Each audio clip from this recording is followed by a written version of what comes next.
midnight screams. Since I have some free time, I've decided to tell you all a story about a trip my friends and I took into the jungle on the Tanang Fandong Trail. At the time, my friends and I were trekking the Tanang Fandong route. There were 20 of us in the group. The Tanang stretch was indescribably beautiful, flanked by endless green hillsides with the wind blowing relentlessly. The whole group was so busy admiring the scenery and taking pictures that everyone was in high spirits. No one gave a single thought to anything supernatural, but as we started to venture deeper into the Fandong section, the forest grew denser and the air grew still, desolate. After we had walked a fair distance into the woods, I heard a very strange sound. It was the sound of a temple bell, echoing from far away. I couldn't believe my ears, so I strained to listen more carefully. The sound was still there, steady, fading in and out. I turned to my husband. "Hey, do you hear that?" My husband nodded and said he heard it too. At that moment, a chill ran down my spine. We were in the middle of a desolate jungle with not another soul in sight. Where could a temple bell be coming from? My husband and I kept walking. The sound of the bell followed us for a long stretch of the way, as if someone was walking right alongside us. When the group finally stopped for a rest, I gathered my courage and asked everyone, "Has anyone been hearing a bell?"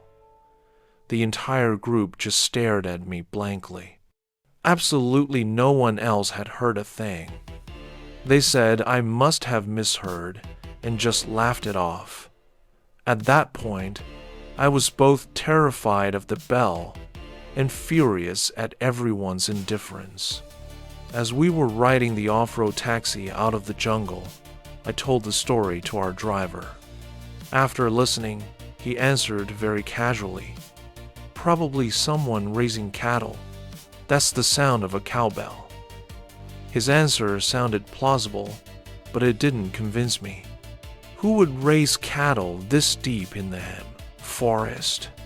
And why did only my husband and I hear it, while a group of 20 people heard nothing? Another user, anonymous handle 591, shared this story. "I once invited 11 friends from Saigon to visit my hometown in Daklak. They were all adamant about visiting pristine, natural places, deep forests, waterfalls, streams, that sort of thing. So I asked a local friend to guide our group to an area that was a true paradise. A stream with crystal clear water, lush green trees, and cool, fresh air. It was my first time there too, and I was captivated. I never knew my hometown had a place so beautiful. The whole group was thrilled, jumping into the stream to swim and play. The spot where we were swimming was quite shallow, nothing dangerous about it. In the middle of all the fun, my boss, who was standing on a large rock, suddenly pointed at the water and said something was wrong. She said she saw my colleague being pulled under the water, struggling, but none of us believed her. The water was too shallow, and the guy was an excellent swimmer. About 5 or 10 minutes later, that same colleague suddenly screamed, "Help!" My guide friend immediately dove in and pulled him out. After that, nobody thought much of it, figuring he'd just gotten a cramp or was joking around. A few days later, my colleague returned to Saigon and went back to work as usual. But at home, he started acting very strangely.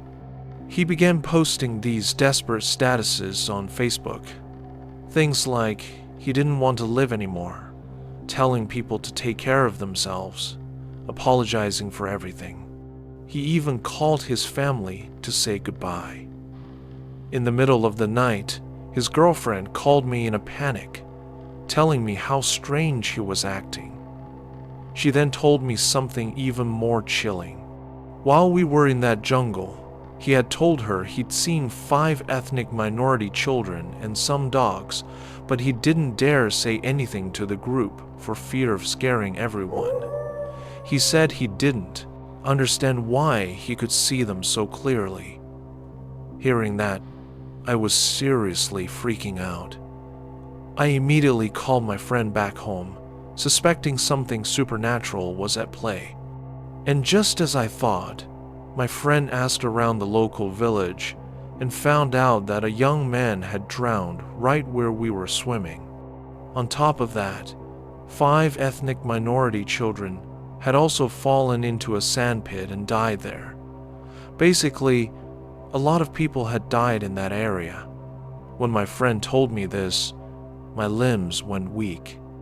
I realized it was very likely a forest spirit had lashed onto my colleague and followed him all the way back here. According to the elders in my hometown, these spirits lure the living to take the place of the dead. I called my boss, and she panicked too. She never believed in ghosts, but she was the one who saw him being pulled under in shallow water. She said it felt so strange at the time. She told him to just take the next day off work so we could figure something out. I had to text and ask everyone I could think of for help. Finally, a friend told me about a temple in District B that specialized in exorcising forest spirits, the kind that follow people home after they visit waterfalls, streams, or jungles and start acting strangely. But the problem was, my colleague refused to go to the temple. His girlfriend and I had to coax him for ages. When we finally got to the temple gate, he flat out refused to go inside. The 2 of us, one on each side, had to use all our strength to drag him in. He started screaming that his head hurt. Once inside, I ran to find the monk for help. The temple was crowded. There were so many people with the exact same symptoms as my friend. I pleaded with the monk. "Master, my friend is in a bad way. The spirit wants to take him. His head is hurting so badly right now. Please save him." The monk came over to look, chanted a mantra, and pressed his hand on the crown of my friend's head. At that moment, my colleague's eyes turned bloodshot, and he glared at me. Terrified, I started chanting Buddha's name over and over. About 15 minutes later, he returned to normal and even asked why we were there. The monk said he would need to come back one more time. Luckily, some of his family members were there to help him home. I bowed deeply in thanks to the monk. What impressed me most was that although the monk was old and blind, he had a healthy, rosy complexion and could even exorcise snake and tiger spirits. We brought my friend back one more time after that. His girlfriend chanted scriptures every night. His mother lit incense and prayed for his late father's protection. The whole company was shaken after that incident.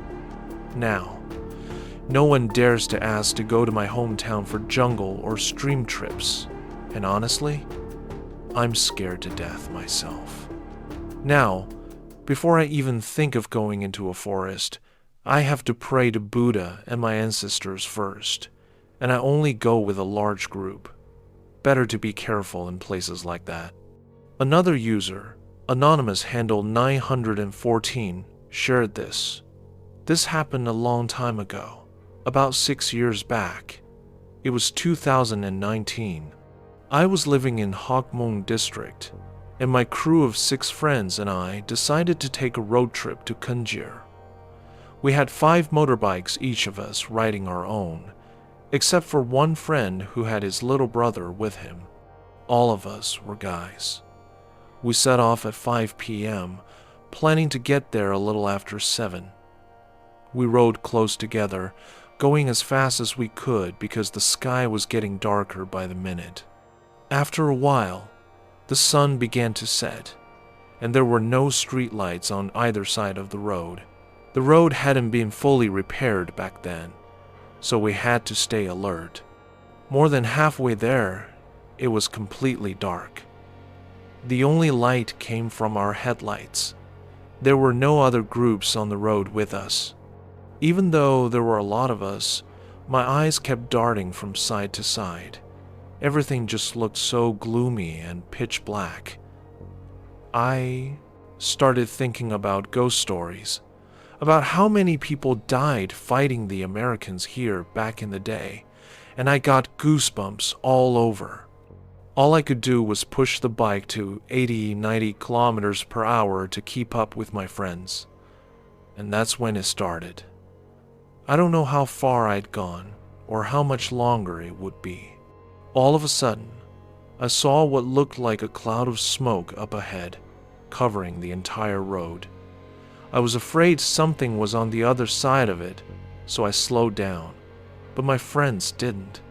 They just shot right through it. I kept going slowly, worried about hitting an obstacle. But it was so strange. The smoke was too thick. I rode slowly for a good while, but it just wouldn't end. And there were no fires on either side of the road. By then, the little red taillights of my friends' bikes were far in the distance. How could that be? Weren't they afraid of crashing into something? I was about to hit the gas when I suddenly saw a boy standing on the side of the road, beckoning to me. I thought to myself that it must be my friend's little brother, that he'd gotten off the bike to wait for me so we could take turns carrying him. I was relieved, thinking I hadn't been left behind. As I rode over, he turned and started running just ahead of my front wheel. I yelled, "Hey, get on! Where's your brother?" He didn't answer. I watched him run, barefoot, in dark brown clothes. Then he ran straight onto a path leading into the forest. I shouted after him, "Hey, hey, where are you going?" I stopped my bike, about to follow him, but he was so fast. In a flash, he vanished into the darkness. The trees and leaves shook, and I could hear the crack of breaking branches. I squinted, trying to see. That's when it hit me. I scrambled back to my bike. Behind me, the headlights were off. All around me, there was no light. I was standing there, all alone. The thought of something supernatural snapped my mind into focus. I knew I had just encountered something, but my limbs were trembling so badly I couldn't get on my bike. Then I remembered my phone. I pulled it out and saw several missed calls. I was about to call back when, on the other side of the road, 2 of my friends came riding back, looking for me. They did a U-turn and asked why I had stopped. We got up the road a bit, turned around, and you were gone. At that moment, I didn't dare tell them anything. I was so relieved I could have cried. With my hands and feet still shaking, I just said, "Let's get going. I'll tell you later." It sounds like a long story when I tell it, but for me, it probably only lasted 40 seconds. But the fear was so intense that even now I can still see the image of that boy. We had our fun, and on the way back, we traveled during the day, so I wasn't scared anymore. But my mind kept going back to that stretch of road. The truth is, I don't remember exactly where it was. After that trip, I have never been back to the Sak Forest in Kenjia.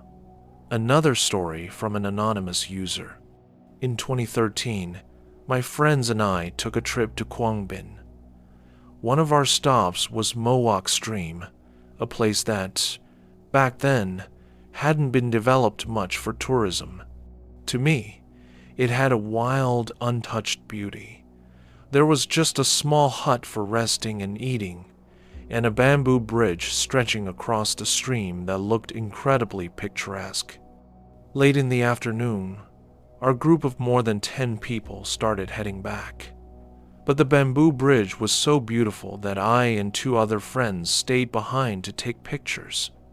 After a while, we saw the sun beginning to set and hurried to follow the path out. Somehow, along the way, we took a wrong turn. This wasn't the path the rest of the group had taken. Feeling something was off, I asked my younger friend who was walking ahead, "Daniel, I think we're lost." Just as I finished speaking, a voice called back from up ahead, the voice of a girl from our group who had already left. "You're not lost. Keep going."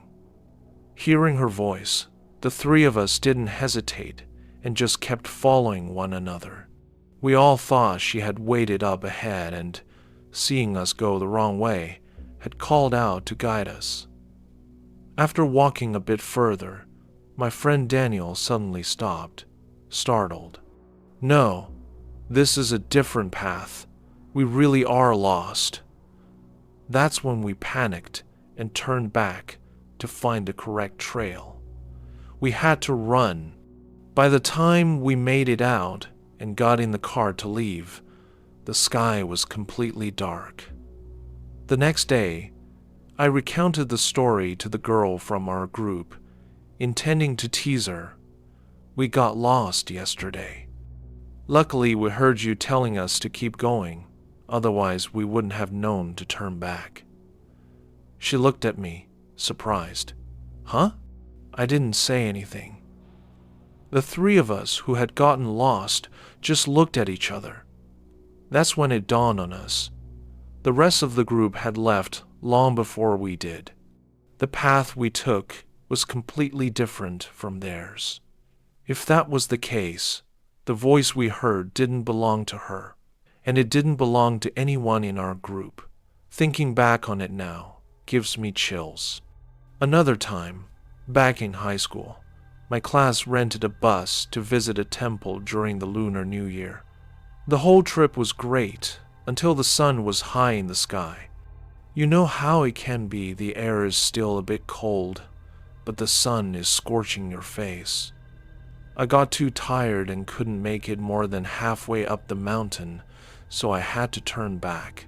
We didn't have money for the cable car back then. On the boat ride home, my face was bright red. A friend asked if I had sunstroke. I just sat there silently and shook my head, too exhausted to speak. It was already dark when we got back, around 7 or 8 p.m.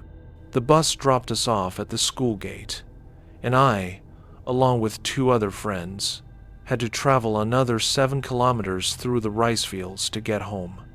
I was riding on the back of my friend's bike. Halfway there, the fields on both sides of the road were pitch black, without a single light. Suddenly, my vision went dark, and my mouth started saying things I can't remember. The other 2 friends went silent, not responding. My mind was still aware that I was saying something.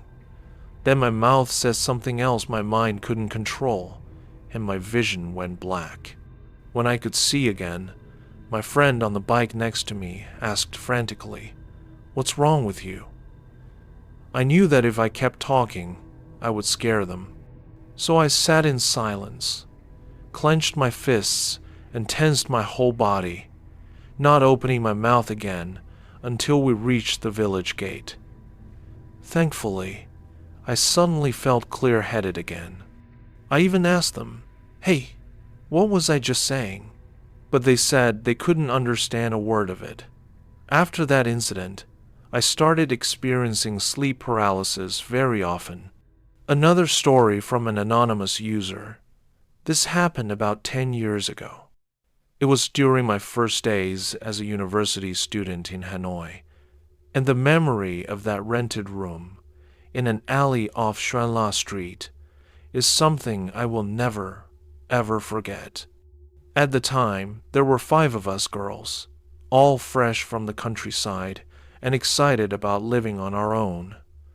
After a week of searching, we lucked out and rented a spacious room from a kind landlady. It was big enough for the 5 of us to set up beds and desks and still have a common living area. The most unique thing about the room, and the reason we decided to rent it immediately, was its location. It was at the very end of a row of rental units, and right behind it was a small courtyard that led to an ancient temple. Next to the temple stood a banyan tree that was, to put it mildly, gigantic. I had never seen a banyan tree so large. Its gnarled trunk was so thick it would take several people to encircle it, and its leafy canopy spread out, covering the roof of the temple and stretching over nearly our entire room. For the first few months, life was peaceful, no problems at all. We went to class during the day, and at night, we'd all gather to cook, study, and chatter about everything under the Sunday. We got used to the sound of the banyan leaves rustling on the roof whenever the wind blew, and to the quiet atmosphere of the alley. The room, shaded by the banyan tree, was always cool and pleasant. For us, it was the perfect sanctuary after stressful classes. Everything was normal until one night. I still remember. It was a late autumn night, with a chill in the air. The whole room had already turned off the lights and gone to sleep. I was lying next to Sarah. She was usually the night owl, but she must have been tired that day and fell asleep early. I was just drifting off when I felt someone gently shaking my shoulder. I heard Sarah whisper, her voice right next to my ear. "Emily, Emily, wake up. Look at this." Still half asleep, I was annoyed and pushed her hand away. "What is it? Go to sleep." But Sarah wouldn't let go. She shook me harder, her voice trembling. "Emily, wake up. Wake up. Look at the ceiling. There's something up there." Her tone was serious. I groggily opened my eyes. The room was pitch black, save for a single, faint sliver of light from the street lamp outside, filtering through a crack in the window. It took my eyes a few seconds to adjust to the darkness. I looked up at the ceiling where she was pointing, and my entire body froze. Directly above where we were lying, against the dark backdrop of the ceiling, was a glowing circle. It wasn't light from a lamp, nor was it moonlight shining in. It was a dim halo, emitting its own milky white light. And the thing that made me hold my breath, the thing that made the blood in my veins feel like it was turning to ice, was the small, curled-up silhouette in the very center of that halo of light. It looked just like the image of a fetus in the womb that I'd seen in books and magazines. The black silhouette just floated there, motionless, inside that glowing circle. I couldn't scream. My throat felt like it was being squeezed shut. My only reflex was to yank the thick blanket and pull it completely over my head. I lay curled up underneath it, my heart pounding, cold sweat pouring out, soaking my hair and my shirt. I didn't dare peek out, not even for a second. I was terrified of seeing that sight again. Just as I was consumed by absolute terror, another sensation hit me. Both of my feet suddenly went ice cold. It was a cold that pierced straight to the bone, completely different from the chill of the weather. It felt like someone's hand was clamped tightly around my ankles. I jerked my legs back, but the feeling of being held remained. I began to tremble uncontrollably. My teeth chattered, and the only thought in my head was a desperate wish for morning to come so I could call my mom. I don't know how long I lay there like that, covered by the blanket, shaking, drenched in sweat. It wasn't until I heard the crow of a rooster and sensed a brightness on the blanket that I dared to slowly peek out. The ceiling was bare. No glowing circle, no dark silhouette, but the fear and the bone-deep cold in my feet remained. Sarah and I looked at each other, our faces pale as sheets. The next morning, we told the other three. They didn't believe us at first, but when they saw our terrified expressions, the atmosphere in the room suddenly grew heavy. No one said another word, but we all understood. The spacious, cool room we once loved now felt suffocating and sinister. A few days later, we were frantically searching for a new place, and we moved out immediately. The day we carried the last of our things out of that alley, I remember looking back one last time. The room sat nestled under the canopy of the ancient banyan tree, looking perfectly normal. But to my eyes, there was something deeply unsettling about it. Even now, 10 years later, with a career and a different life, I can never forget that night. The next story is from a user with the handle Mia05. People say I'm spiritually vulnerable, that I attract otherworldly things. I didn't believe it at first, but when I connect the dots of everything I've experienced from childhood until now, I'm starting to think they might be right. Each story is a cold fragment of memory. The first incident, and perhaps the one that haunts me the most, happened when I was just 6 years old, in the first grade. Back then, I was hopeless at telling time. Every night, my mom would hold up our old alarm clock and patiently show me the short hand for the hour, the long hand for the minute.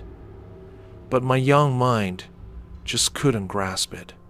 That night was no different. My mom had explained it for the 10th time, and I was still clueless. Her patience finally ran out. Annoyed, she grabbed my hand and dragged me out the front door. Let me describe my neighborhood to give you a clearer picture. My house was in a deep, narrow, dead-end alley. At the very end of the alley was the elementary school I attended. There were only 3 households in the entire alley: my grandmother's, mine, and a neighbor's. Right in front of my gate was a very dense bamboo grove. Along the path from the entrance of the alley to the school, people had planted all sorts of trees whose branches intertwined, making the alley gloomy and silent at night. My mom pulled me to the middle of the alley and stopped. Her voice was sharp with anger. Either you leave or I leave. If you won't learn, you can stay here by yourself. Like any stubborn child, I stood there silently by the gate, not saying a word. Seeing this, my mom turned and walked straight towards the entrance of the alley, but I knew she was just trying to scare me. She would take a roundabout path and come back home. And yet, the moment her figure disappeared around the bend, the panic of an abandoned child washed over me. I got scared and took off after her. I ran frantically out to the main road, looking every which way, but there was no sign of her. My fear grew, and I turned and ran back towards my alley. As soon as I entered the alley, my heart seized. Standing at the far end, right in front of the elementary school gate, was the figure of a woman. Her build, her hair, the clothes she was wearing, she looked exactly like my mother. This person stood perfectly still, just raising her hand and waving at me. Suddenly, I felt a deep fear. It wasn't my mother. My gut told me so. I was frozen to the spot, unable to move, just staring at the figure waving incessantly in the darkness. But then, as if by some invisible force, my legs started moving on their own. I couldn't control them. I just slowly advanced toward the figure at the school gate. I walked past my own house's gate and a little further down the path. Abruptly, something snapped me out of it. I came to my senses, aware of what was happening. Terrified, I let out a scream and turned, running back towards my house. When I reached my gate, I saw my mother sitting on the stoop, her face still etched with frustration. I rushed over, panting, and asked, "How did you get back so fast? I couldn't catch up to you." She looked up at me, frowning. "I didn't go anywhere. I came back inside a while ago." Hearing her words, my mind went blank. I knew what I had just seen. You might say my mom could have gotten back before me, but I remember it vividly. I had only run a short distance to the entrance of the alley, and our alley was a dead end, with only one way in. There was no way my mother could have gotten back home without passing me. Later, when I was older, I learned other things. That elementary school was built on an old cemetery. In front of the school gate, there used to be an empty lot with a few unmarked graves still there. And next to it, there was once a pond. My mom told me that one of her childhood friends had drowned in that very pond. When I got older, I worked as a counselor for a summer camp held in the mountains. I still remember one particular evening. I was busy with work and ended up showering very late. By then, there was no one left in the communal shower block. The building I was staying in was right at the foot of the mountain, surrounded by dense woods. At night, the air was both damp and a little unnerving. I was in the middle of my shower when I heard footsteps in the hallway outside. The footsteps were steady and clear. At first, I just thought someone was walking by, so I didn't pay any mind. But then, the footsteps stopped right in front of my shower stall door. There was a curious silence, so I peeked down at the gap under the door. There was no shadow, no pair of feet. I started to get a little scared, but tried to stay quiet and hold my breath, waiting to see what would happen next. Suddenly, the plastic shower door was struck with tremendous force. The banging was so loud and violent that the entire door shuddered. My face went pale with fear, and I stood frozen in the shower. In a panic, I stammered, calling out, "Please, please, just let me finish my shower and I'll leave. I'm only here for 3 days. I won't be staying long." As soon as I said it, the banging stopped. The silence that followed was even more terrifying than the noise. I quickly rinsed myself off, not even bothering with soap, grabbed a towel to hastily dry myself, and threw on my clothes. I cracked the door open and peeked outside. No one was there. I bolted out and ran all the way back to my room, my heart feeling like it would pound out of my chest. But that wasn't the last time I had an experience like that. The most recent one I remember was during my military training course.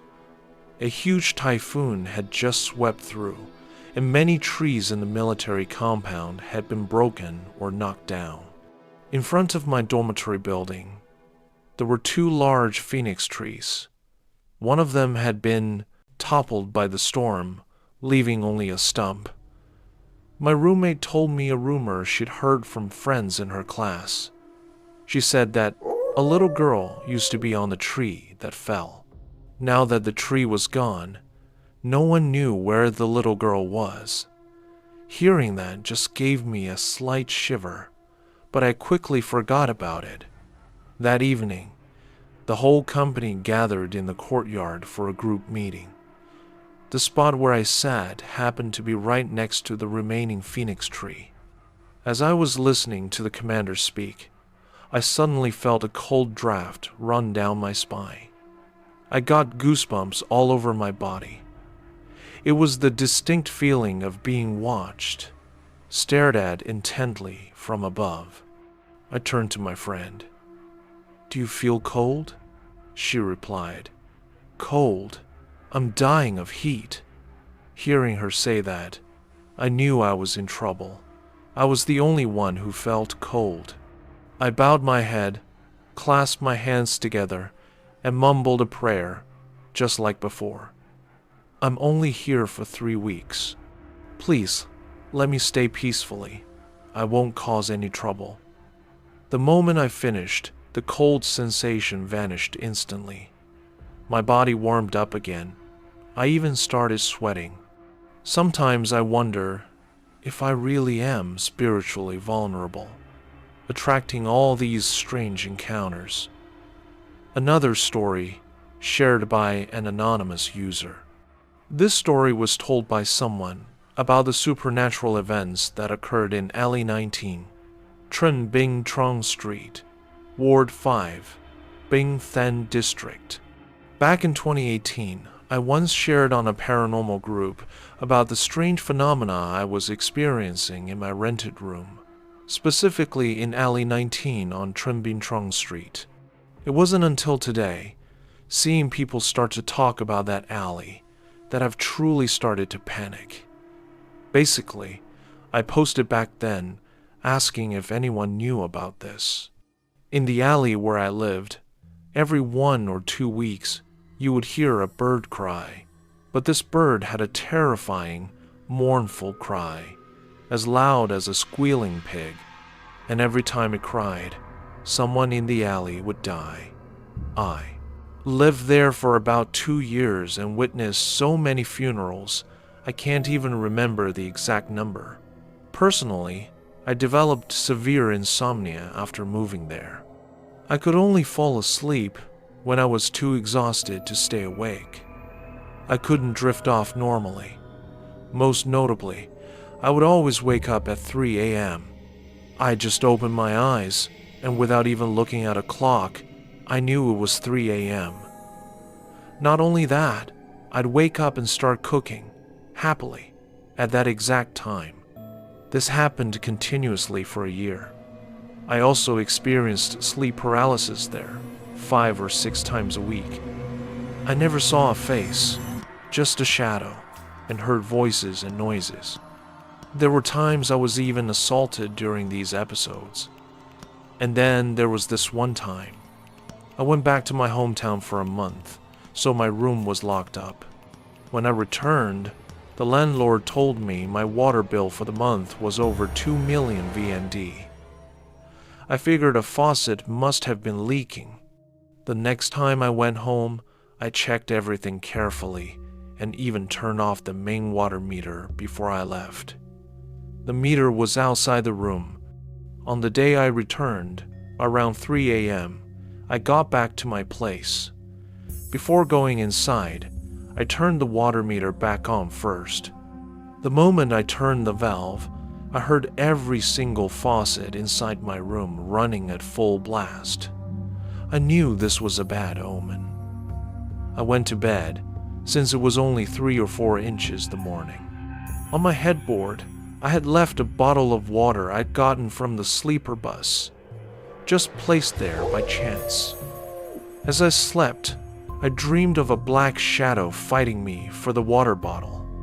The shadow was a glossy black, like it was wet. I've read that the ghosts of people who die in fires often appear as glossy black shadows. By that point, I was exhausted. I started researching ways to ward off or resolve this. I went to see 7 or 8 different masters. One told me to go to a temple on Kwangchong Street in Govup to get an amulet. I did as he said, and it seemed to work. I pasted one amulet on my door and carried another with me. One time, I was taking a nap with the amulet next to me. They couldn't get near So they shook me awake and told me to move it somewhere else. For some reason, in my drowsy state, I moved the amulet away so they could approach, and I was immediately hit with sleep paralysis. The master had told me that when it happens, I should press my thumb into my index finger and recite a prayer. I did, and it felt like they shoved an entire elbow into my throat. I was screaming but couldn't breathe. Then someone else directed me to another master over by Novaland, on D1 or D2 Street, I forget which. I looked at his price list and was shocked. All the prices were in US dollars. I couldn't afford it, so I was just there to look, not to actually get anything done. But what he said about the origin of my problem was scarily accurate. Many others had tried, but no one could explain the source. As soon as I walked in, he asked if I knew whether my mother had ever lost a baby girl, through miscarriage or otherwise. I honestly didn't know, and no one in my family knew either, because my mother passed away when I was little. After she died, many family members who saw her in their dreams said she was always leading a little girl by the hand. Our family had always wondered who that girl was, whether she was my mother's child. I told the master this. Thinking about it now reminds me of the first time I ever had sleep paralysis. I was in the 8th grade. That time, I saw a little girl in a white dress sitting on my stomach. Even a junior colleague of mine, who slept over for one night, told me the next morning, "Last night, I saw a woman and a little girl in the corner of the room, and I had never told her a thing about my family." So, back to the master. He said it was my sister, either older or younger, because she was lost, possibly in the womb, and was never properly worshipped or remembered. She would often follow another child in the family. He said she had been following me for a very long time, so my spiritual energy was more yin than yang. It was like I had opened a door to the spirit world, making it easier for other ghosts to see me. When I was on the road or passed through spiritually active areas, opportunistic spirits would follow me. The master said, at that time, I had about a dozen spirits following me. He told me to go to a certain temple in Binchan to release them, and he warned me, "Be careful on your way home. Someone will definitely try to intimidate you." He was right. I got into an accident.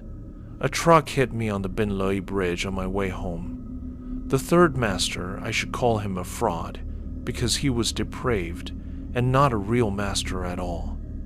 He came to my room and started groping me all over, even my private parts.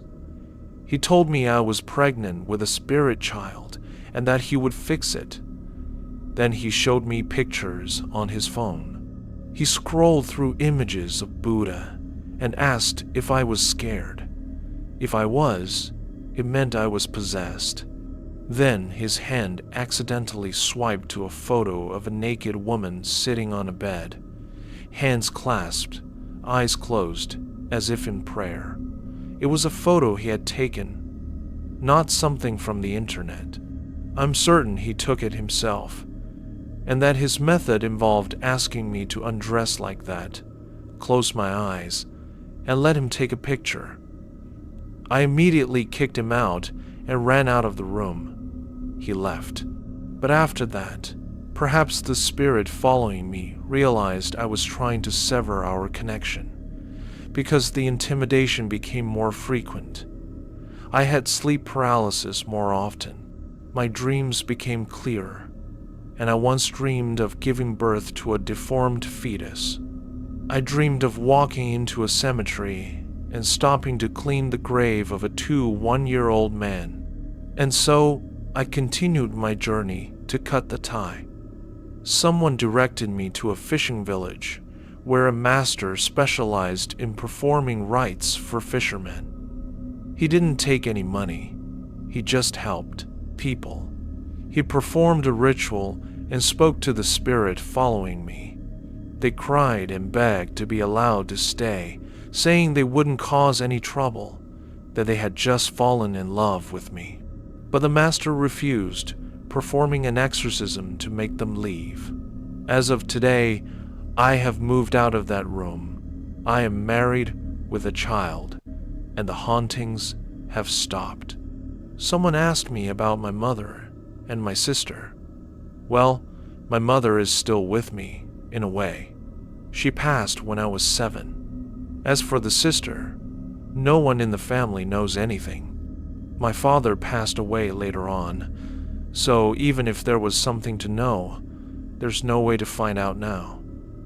My family is Catholic, so they don't really believe in these things. I suffered from sleep paralysis for years, but whenever I tried to talk about it, no one paid attention. They said I was just sleep deprived. It wasn't until it became so frequent that I couldn't bear it anymore that I started seeking help and finally cut the connection myself.